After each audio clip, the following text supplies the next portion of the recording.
Қайырлы күн достар, бүгін сіздерге қызыл барқыт тортының рецептісін ұсынамын. Сіздерге ұнайды деген ойдамын. Видеоны соңына дейін қарап, мені қолдап, қазақша контенттің дамуына өз үлестеріңізді қосып қойыңыздар. Алдымен ұнға қопсытқыш, тұз, какао салып араластырамыз.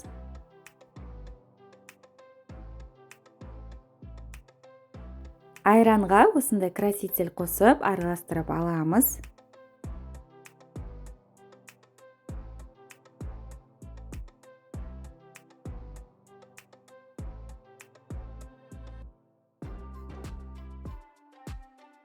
Жұмыртқаға қантты салып миксерлеп, онан соң айран мен ерітілген сары майды құйып, тағы да бір келкі масса болғанша араластырып аламыз.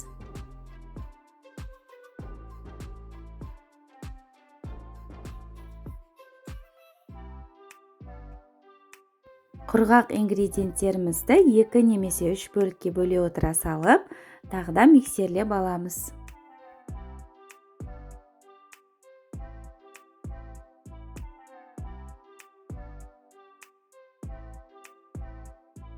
Тестамызды теңдей етіп 4 бөлікке бөліп аламыз, немесе мен сияқты осылай ыдысқа құйып бөліп алсаңыздар болады. Онан соң әр бөлігін 15-20 минут 180 градуста пісіріп аламыз.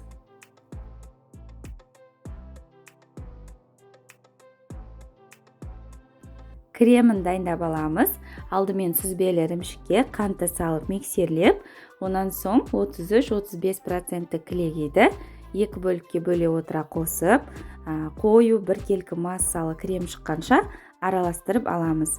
Біздің креміміз міндетті түрде өз формасын ұстап тұруы қажет.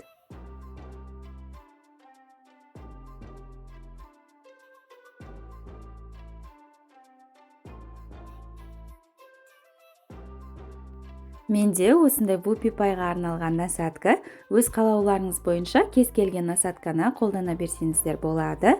Енді тортымызды тура видеода көрсетілгендей етіп жинап аламыз.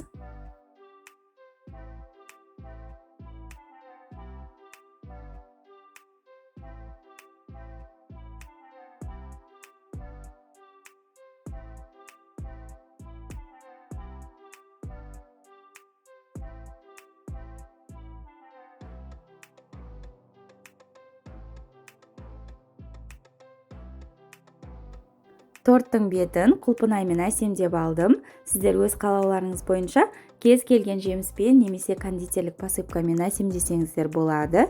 Тортты міндетті түрде дайындап көріңіздер. Сіздерге ұнайды деген ойдамын. Сіздермен бірге болған Балзия ас болсын.